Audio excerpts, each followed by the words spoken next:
합니다. 저는 40년 전에 제가 다녔던 그 중학교의 교훈을 아직도 잊을 수가 없습니다. 왜냐하면 그 교훈은 너무 자극적이었고 또 너무 감동적이었으며 너무 짧고 너무 쉬운 교훈이었기 때문입니다.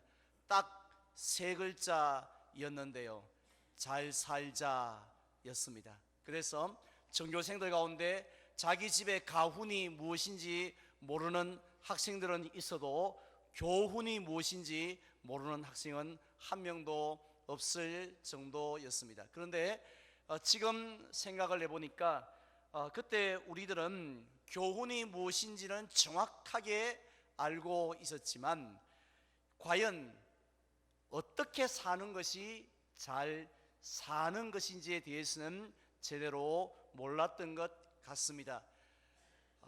흔히 사람들이 생각하는 것처럼 돈 많이 벌어서 좋은 차 타고 또 좋은 옷 입고 명절 때 시골 가는 것, 이것이 잘 사는 것이라고 생각했던 학생들이 의외로 많았던 것 같습니다.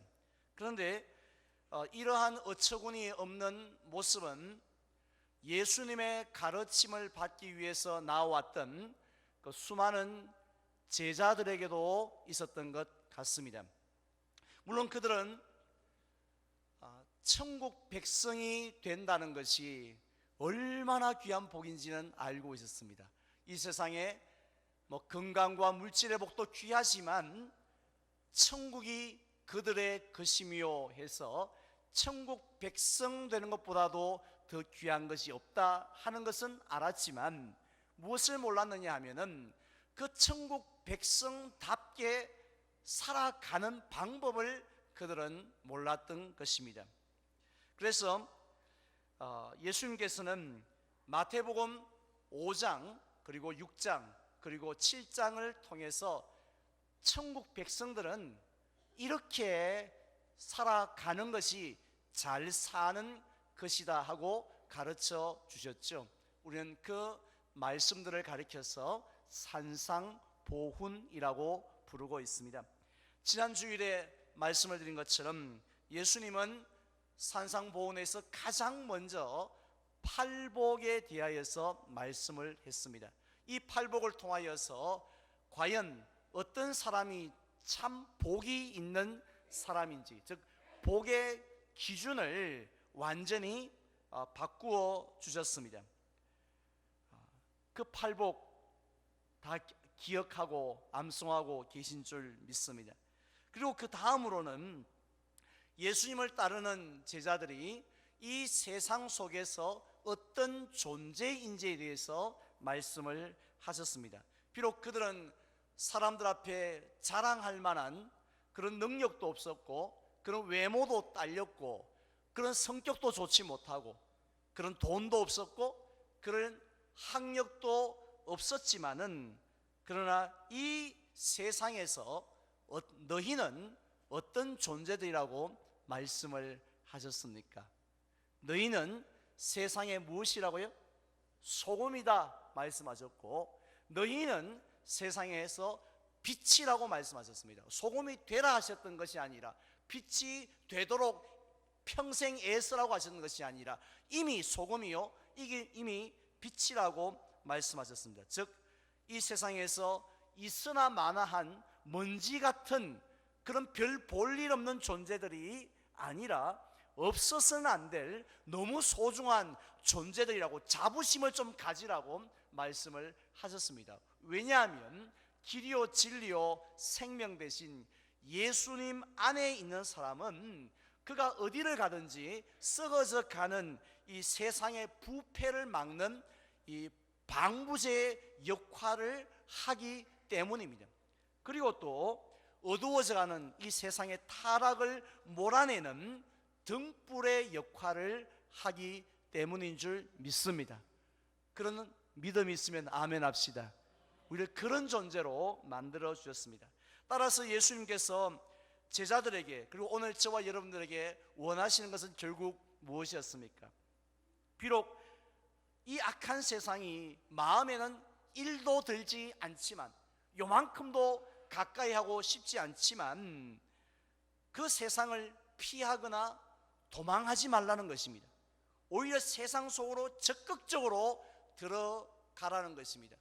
교회 속에서 소금이 되어지고 교회 안에서 빛 되어지는 것으로 만족하지 말고 세상 속에 적극적으로 들어가는 삶을 살아야 한다고 하셨습니다.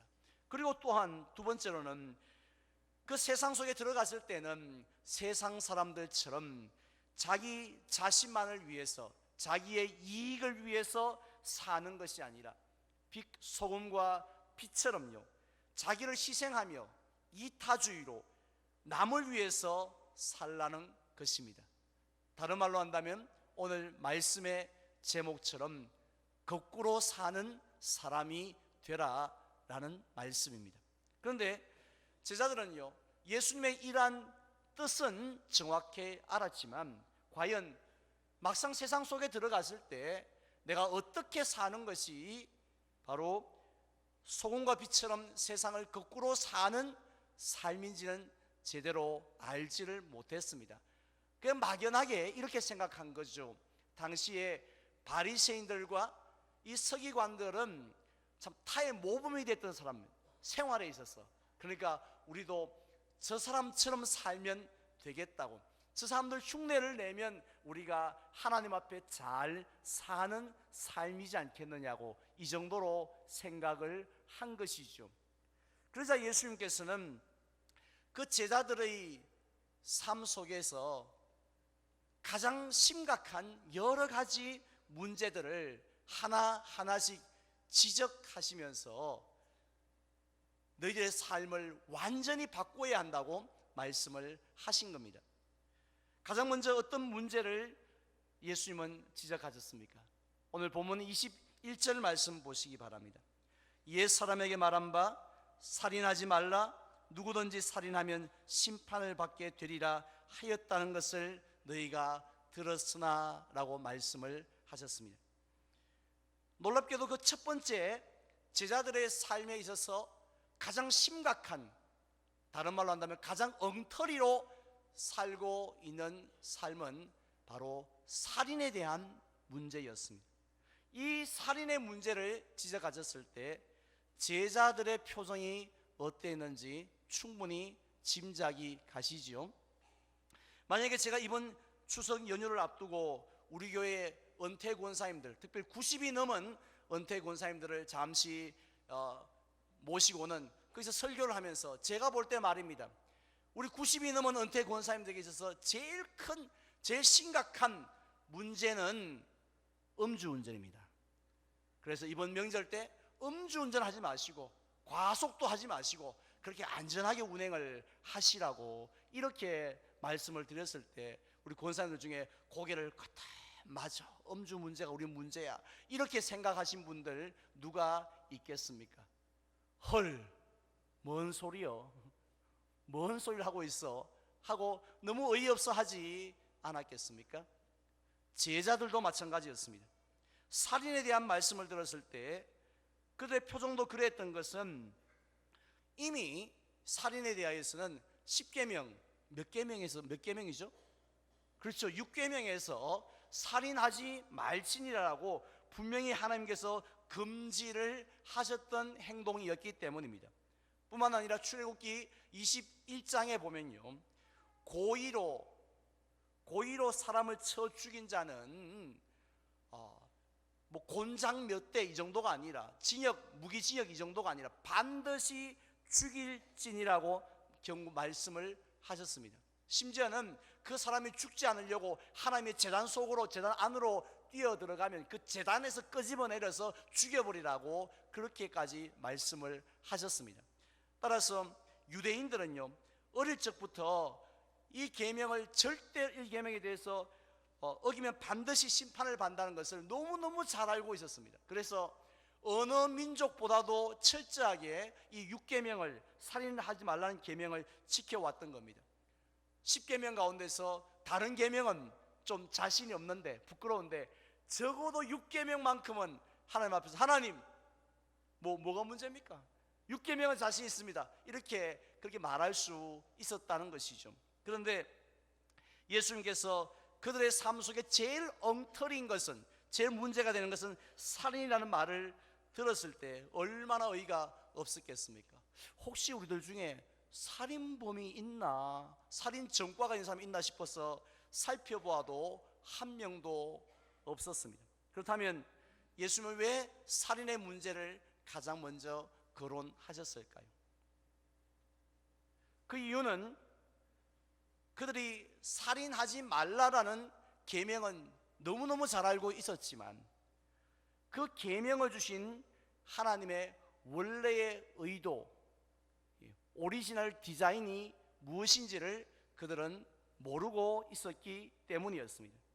그래서 자기들은 가장 확실하게 지키고 있는 계명이라고 생각했지만 그것은 착각이었습니다.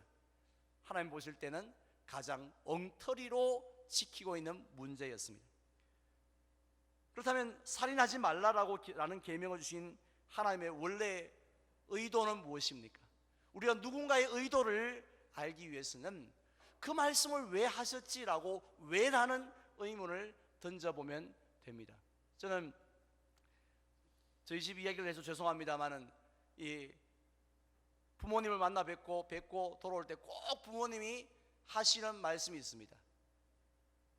운전할 때 천천히 가라, 이렇게 말씀하십니다. 운전할 때 천천히 가라고 하신다고 해서 제가 고속도로에서 35km로 천천히, 부모님 말씀이니까 그렇게 달리면 어떻게 되겠습니까? 그 말씀의 의도는 무엇이죠? 안전 운행하고 과속하지 말라, 그런 말씀이겠죠. 하나님의 의도도 마찬가지입니다. 예를 들어서 제1계명에서 너는 나 외에는 다른 신들을 내게 두지 말라 라는 말씀은 이중 종교를 가지지 말라, 꼭 기독교만 가지라, 이런 말씀이 아니지 않습니까? 하나님만이 참신이기 때문에 너는 마음과 뜻과 정성을 다해서 오직 하나님만 경배하고 하나님만 의지하고 살아라, 그런 말씀이 바로 의도가 하나님의 본 마음이었다는 것입니다. 따라서 살인하지 말라는 계명도 마찬가지입니다. 살인을 금하신 이유는 사람의 생명은 누구의 것입니까? 사람의 것이 아니고 하나님의 것인 줄 믿습니다. 그렇기 때문에 아무리 밉더라도 그 이웃의 생명을 존중하는 것, 이것이 바로 하나님의 의도였다라는 것입니다. 따라서 다른 사람의 머리털 하나 건드리지 않았다 할지라도, 지금까지 살아오면서 누구 사람 한 번 때리지 않았다 할지라도 사람의 생명을 우습게 여기고요, 사람의 인격을 존중하지 아니하고 경멸했다라면 하나님께서 보실 때는 살인자와 똑같다라는 말씀입니다. 자, 그렇다면 이렇게 하나님의 생명을 경멸하는, 또 무시하는 이런 행동은 어디에서부터 출발을 할까요? 마치 나무에도 계속 내려가면 뿌리가 있는 것처럼 이 살인이라는 것도, 사람을 경멸하고 무시하는 것도 그 출발점이 있습니다. 그것을 바로 예수님은 분노라고 규정을 하셨습니다. 즉 사람에게 분노가 쌓이게 되어지면 상대방을 경멸합니다. 그리고 무시를 합니다. 모욕적인 말을 하기 합니다. 그리고 해를 가하는 그런 행동을 하고 사람을 죽이기까지 합니다. 그래서 요한일서 3장 15절에서 뭐라고 말씀하셨나요? 다 함께 봉독할까요? 그 형제를 미워하는 자마다 살인하는 자니 살인하는 자마다 영생이 그 속에 거하지 아니하는 것을 너희가 아는 바라 라고 말씀했습니다. 우리 미처럼 결국은 살인이 미움에서, 분노에서 온다는 것을 창세기에 나오는 가인의 행동에서도 알 수가 있습니다. 가인은 하나님께서 그의 재물을 받지 아니하셨을 때에 동생 아벨을 쳐 죽였습니다. 왜 동생을 죽였습니까? 그것은 아벨이 형에게 큰 죄를 지었기 때문이 아니라 그냥 동생에 대하여 분노하였기 때문이라고 했습니다. 사울왕도 마찬가지입니다. 사울왕에게 있어서 다윗은 충성된 신하였고 또 나아가서 더 가까이로는 자기의 사위였습니다. 그런데 왜 그를 그토록 집요하게 죽이려 했습니까? 분노하였기 때문입니다. 분노로 시작되어진 감정은 분노로 끝나지 않습니다. 반드시 살인까지 나아가게 된다는 것입니다.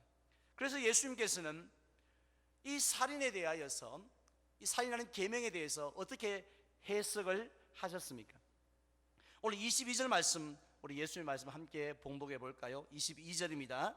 나는 너희에게 이르노니 형제에게 노하는 자마다 심판을 받게 되고 형제를 대하여 나아가라 하는 자는 공회에 잡혀가게 되고 미련한 놈이라 하는 자는 지옥불에 들어가게 되리라. 아멘. 이 말씀이 바로 육계명에 대한 예수님의 올바른 해석이고 하나님의 의도를 우리에게 보여주고 있습니다. 비록 살인은 하지 않았다 할지라도 형제에게 화를 내고 분노하는 자는 다 심판을 받을 것이라고 지금 하셨습니다. 또 육계명의 그 정신에 의한다면 형제에게 나아가라 하는 자, 당시의 욕이었는데요, 천치, 바보, 돌대가리 이러한 욕을 하는 자도 역시 공회, 즉 재판석에 서게 될 것이라고 하셨습니다. 이게 해석입니다.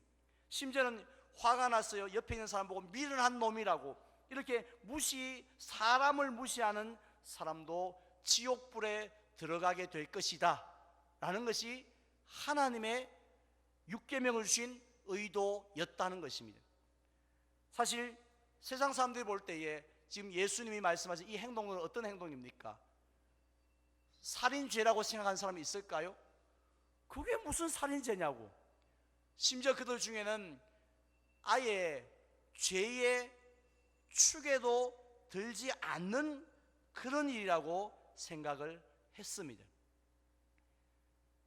근데 예수님께서는 이러한 행동을 그럴 수도 있지 하고 넘어가시는 것이 아니라 이렇게 엄히 다스리고 살인죄로 보시겠다는 것은 결국 무엇을 우리에게 원하고 계시는 겁니까? 예수님이 원하시는 천국 백성의 삶, 또 하나님 앞에 잘 사는 삶은 세상 사람들보다도 조금 더 나은, 한 발자국 더 착한, 한 발자국 더 양심적인 그런 삶이 아니라는 것입니다. 비교 불가, 도저히 비교할 수 없을 정도로 세상 사람들이 입이 쫙 불어서 와, 너는 그래 살아야 되나 하고 이렇게 입이 벌어져서 다물어지지 않을 정도의 완전히 다른 차원의 삶을 사는 것, 이것이 하나님이 우리에게 원하시는 삶이고 이것이 잘 사는 삶인 줄 믿습니다. 그래서 23절에 보면요, 예수님께서는 이런 말씀을 하셨습니다. 제가 봉독합니다. 그러므로 예물을 제단에 드리려다가 거기서 내 형제에게 원망 들을 만한 일이 있는 것이 생각나거든 했습니다. 여기서 예물을 드리는 제단은 어디 있었냐면 당시에 예루살렘 성전에만 있었습니다. 근데 지금 산상보는 어디서 전합니까? 갈릴리 호수가에서 전하거든요. 그러니까 갈릴리 호수에서 예물을 바치기 위해서는 무려 예루살렘까지 사흘 길한 먼 길을 걸어가야만 갈 수 있는 곳이었습니다. 그리고 또 예물을 드릴 때도 우리들처럼 오늘 감사한금 할까 하고 오늘 오랜만에 고향교회에 왔는데 감사한금 한 판 할까 하고 또 다 꺼내가지고 봉투에 탁 넣고 그렇게 쉬운 문제가 아니었습니다.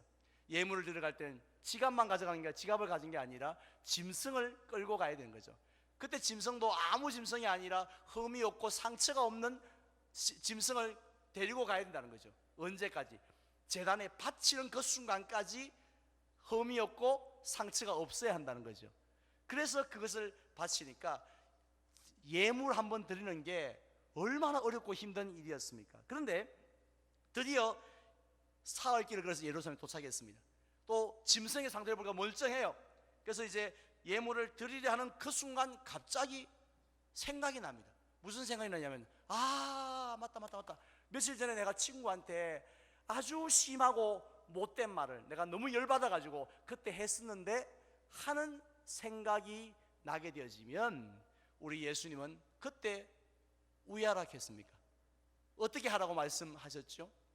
아마 우리들 같으면은 어떻게 하셨겠습니까? 당연히 예배가 먼저죠. 예배보다 더 소중한 게 어디 있습니까? 그래서 예배를 다 드리고 난 다음에 집에 가서 아니면 한 달 후에 다음 추석 때 그때 해도 된다라고 생각을 하는데요. 그런데 예수님은 어떻게 하라고 하셨죠? 그 예물을 스탑! 드리는 걸 멈추고, 그리고는 다시 사흘길을 위로 올라가서 갈릴리까지 가서 친구한테 미안하대 하고 용서를 구한 다음 다시 사흘을 또 내려와서 그리고는 그 예물을 드리는 것이 맞다라고 그렇게 말씀을 하셨습니다. 왜 그렇게 하라고 하셨을까요? 이유는 간단합니다. 하나님은 아무 예배나 받으시는 분이 아니기 때문입니다. 우리 명절 때 누가 선물을 주면 어떻게 합니까? 아무 선물이나 받지 않습니까? 예. 뭐 얼마 이상, 뭐 몇 그램 이상 이렇게 없잖아요. 그냥 좀 받죠. 하나님은 절대로 아무 예배나 받으시지 않습니다. 이사야서 1장 11절 말씀에 사실은 그 말씀이 나오죠. 우리 함께 봉독할까요? 여호와께서 말씀하시되 너희의 무수한 재물이 내게 무엇이 유익하뇨? 나는 순양의 번제와 살찐 짐승의 기름에 배불렀고 나는 수송아지나 어린 양이나 순염소의 피를 기뻐하지 아니하노라고 말씀했습니다. 우리는 하나님 앞에 어떤 생각을 하냐면 예배 시간에 지각하지 않고 자기 성경 들고 오고 저 뒷자리에 숨어 있는 것이 아니라, 죄송합니다, 뒷자리 가르쳐서, 가능하면 우짜동동 앞자리에 앉아서 중간에 꾸벅꾸벅 졸지 않고 핸드폰 소리 안 울리고 그냥 끝까지 말씀에 아멘 하고 잘 드리면 나 예배 잘 드렸다고, 하나님이 내 예배를 받으셨다라고 생각하지 않습니까? 그런데 하나님은 그렇지 않다는 겁니다. 물론 그것도 중요하겠지만 그 한 시간의 예배를 드리기 위해서 일주일 동안의 어떤 삶을 살아왔느냐를 보신다는 것이죠. 아무리 이사야 선지자가 말씀한 것처럼 무수한 재물을 끌고 하나님 받으이소 하고 바친다 할지라도 앞뒤 문맥을 보면요, 그 사람의 이 삶의 준비가, 한 주간 동안 삶의 예배 준비가 엉망이면 내가 그 재물을 쳐다보지도 않겠다, 그렇게 말씀을 하신 거죠. 그러니까 우리가 한 주간 동안 형제를, 내 이웃을 무시하고 우습게 보고 화를 버럭 내고 욕을 하고 몸에 모욕을 주고 그랬다면, 비록 내가 살인자는 아니라 할지라도 하나님이 그 살인자의 예배는 받지 않으실 테니까 먼저 화해하고 돌아오라라는 말씀이죠. 따라서 우리는 어떻게 살아가야 합니까? 우리 속에서 눈에는 보이지 않, 다른 사람의 눈에는 보이지 않지만 우리 속에서 일어나는 그런 많은 수많은 분노들을 우리가 우습게 여겨서는 안 된다는, 그대로 방치해서도 안 되고 내버려 두어서도 안 된다는, 잘 다루어야 한다는 것입니다. 그래서 사도 바울은 에베소서 4장에서 이렇게 말씀했습니다. 분을 내어도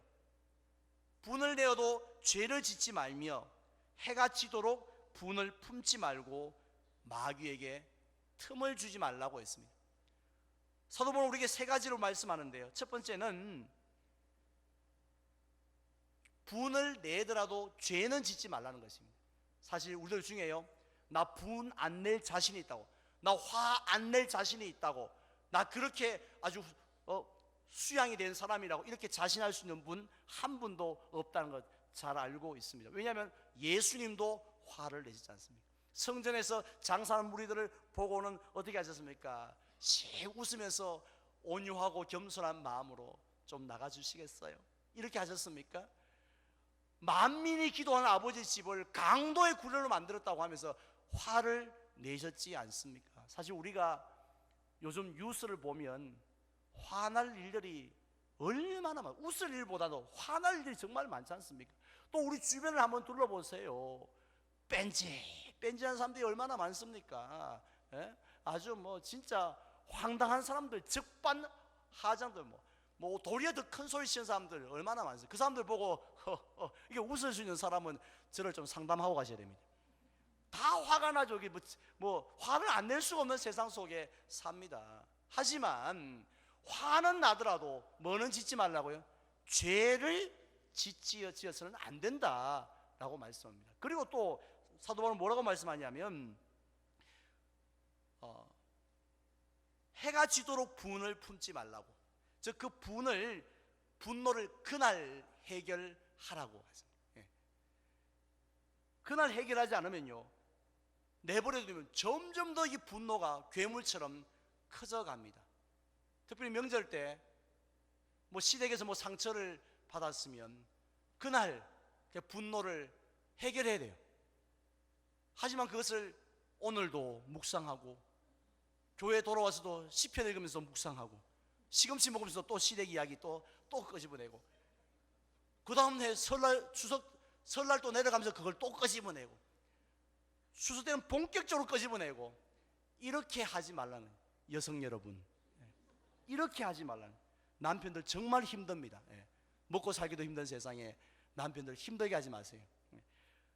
분노는 그날로 해결을 해를 넘기지, 해가 지도록 품지 말라고 하셨죠. 마지막 세 번째가 중요합니다. 마귀에게 틈을 주지 말라고 했습니다.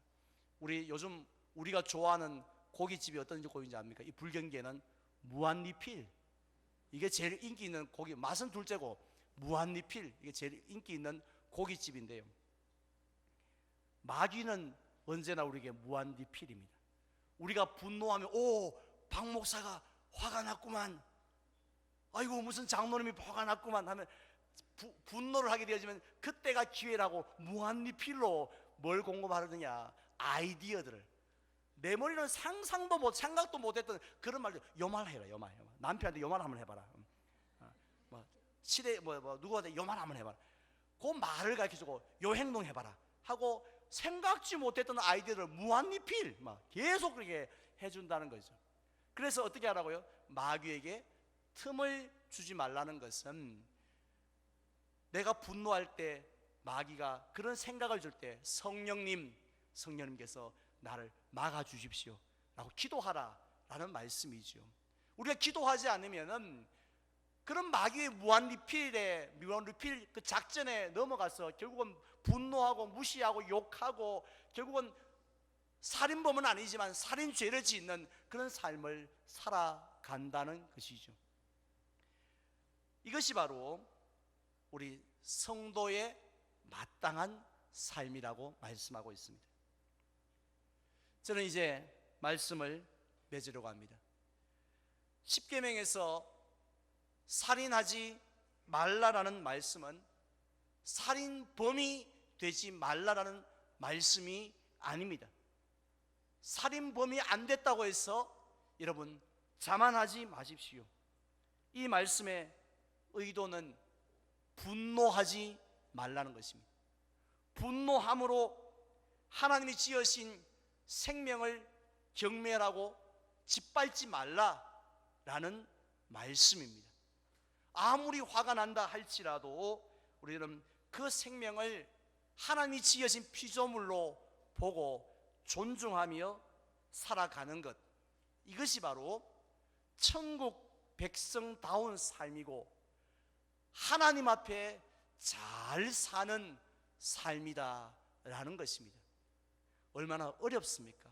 꼭 그래 살아야 되나 이런 마음 솔직히 드시지 않습니까?